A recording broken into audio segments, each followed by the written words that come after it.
Alright,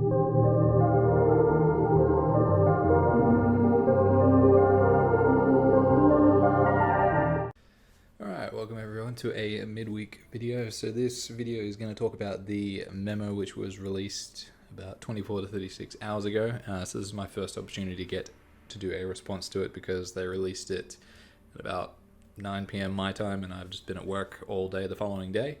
But yeah, just to summarize what's happened. So they've responded to the criticism on the mechanical heart event by removing the coin cap entirely and compensating people who have completed questline 1 and 3, so season 1 and 3, up to a certain point by the 8th of April with 1,000 coins. The reasoning behind the cap makes no sense. Anna claims that it was to prevent players from gaining too many coins early on, as you can gain access to coin farming mode in season 3 very early. But as there is already a limit on certain items in the shop, there's no point in putting a secondary limit on the amount of coins that you can get. It just effectively makes it redundant. Like, yeah, events in the past have had coin caps, which is understandable for things like the Awake event, where you could only get a certain amount of coins farming each day, and then as well as doing the Barog or whatever event you want to call it, where you just do the damage against the dummy, essentially, to max out on coins that way too. But in previous versions of this event, we've never had a cap, so there's no reason to do it now. Okay, so what I want to do now is just to go through both coin shops to show exactly what is on offer and to show how I don't really understand Anna's reasoning for saying that they wanted to limit the amount of coins that players could get early on.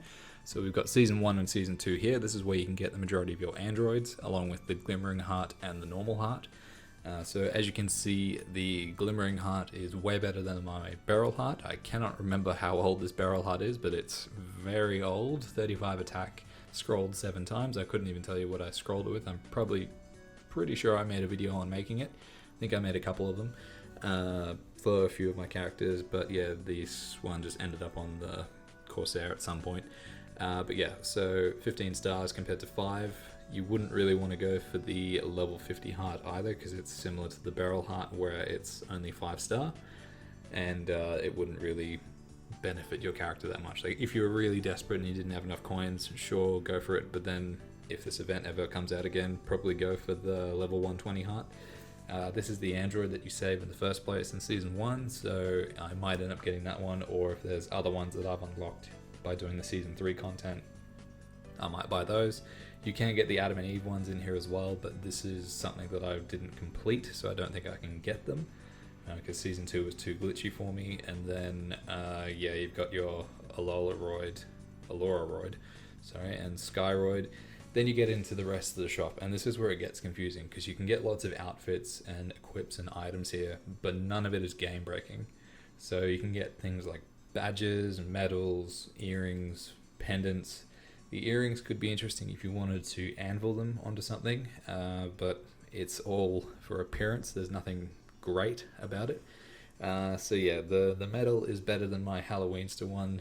Again, the Halloweenster one, I couldn't tell you how old it is, since this character's from 2011. I really wouldn't be able to tell you when I got it exactly. It'd be between 2011 and now. But yeah, it's the earrings could be cool if I wanted to anvil them, but I do like the black emerald earrings just because it's a throwback to Dre86's Maple Combat videos. So if we jump into the Season 3 shop, this is where you get your more standard event items. So the damage skins, I'm quite interested in the glitched one, and yeah, the arrow one's pretty funny as well.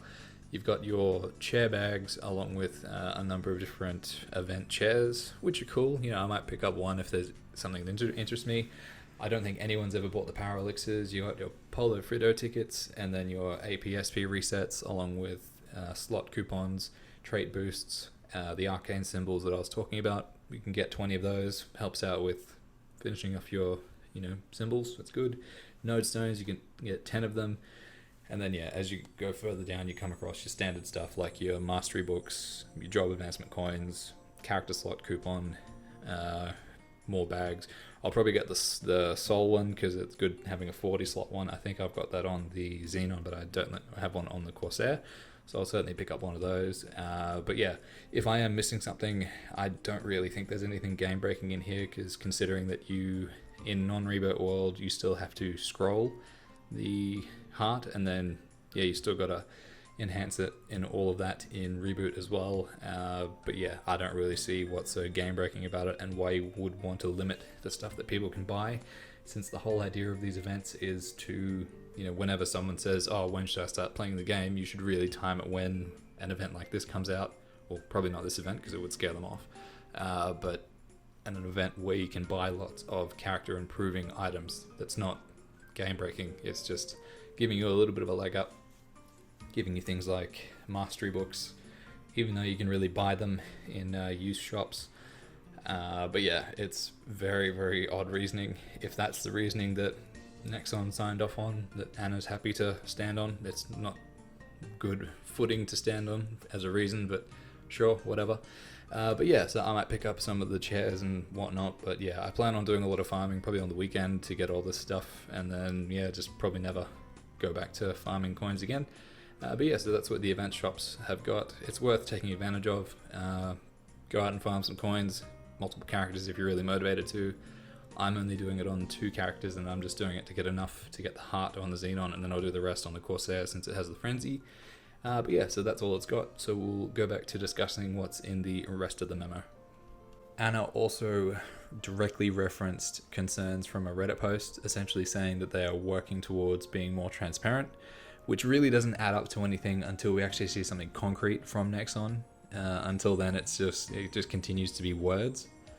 One thing that will be interesting is if they ever address why potential badges are no longer available, because she says that people have been questioning why things like the Frenzy Totem, potentiable and Star Forceable badges have been removed, and certain skills have changed, like Kishin.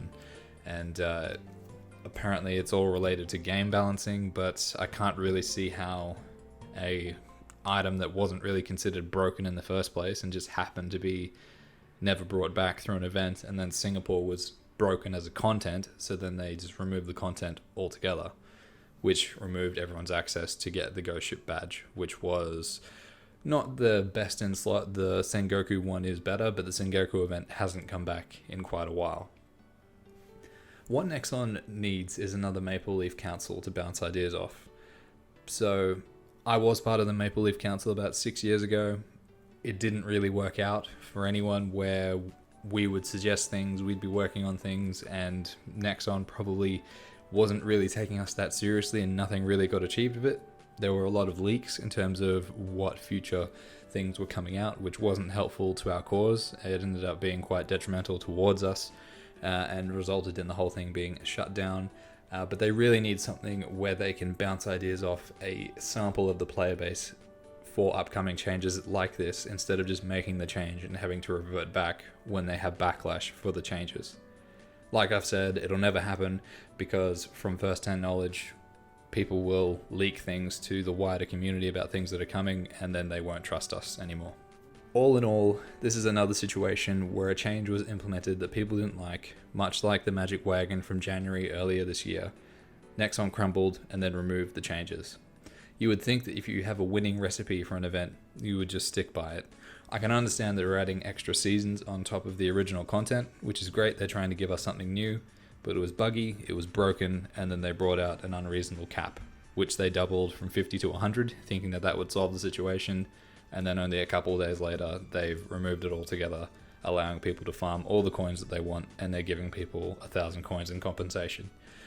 I do think it's a good thing that they've done this, but it's bad on their behalf that they keep having to revert back when they try and implement something. The response and the reverted changes are a positive thing, but are they just going to continue operating like this? If I were them, I would stick to the stuff that works for a while instead of altering it.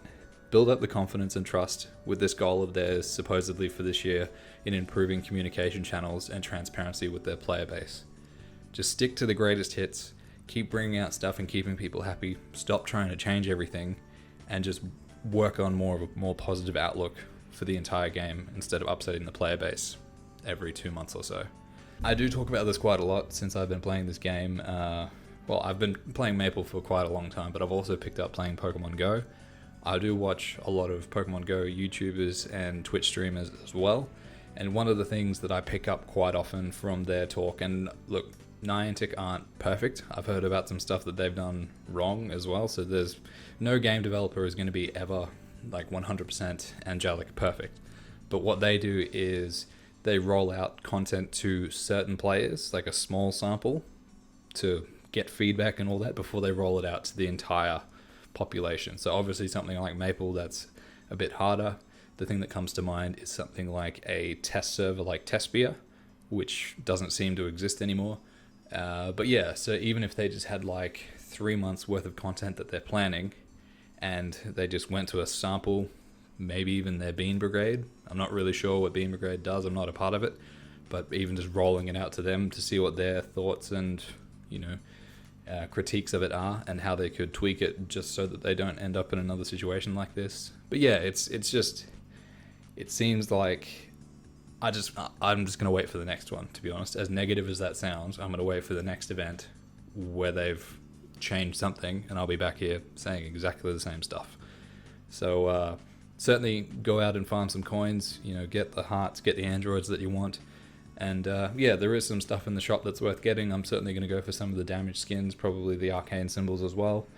Probably not the node stones, but yeah, there's stuff worth getting. So certainly jump in and take an advantage of that.